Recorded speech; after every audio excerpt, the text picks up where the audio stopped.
পুকুরের পাড়ে এক বক পাখি পানিতে নিজেকে দেখে।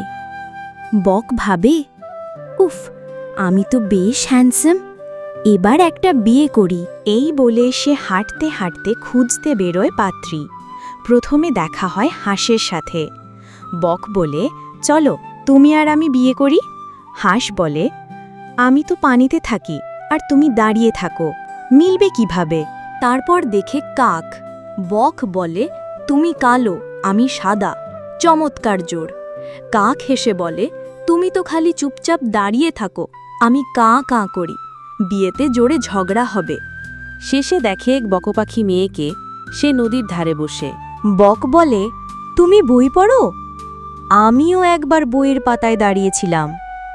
মেয়ে বক বলে, তুমি মজা করছো? আমি বই ভালোবাসি।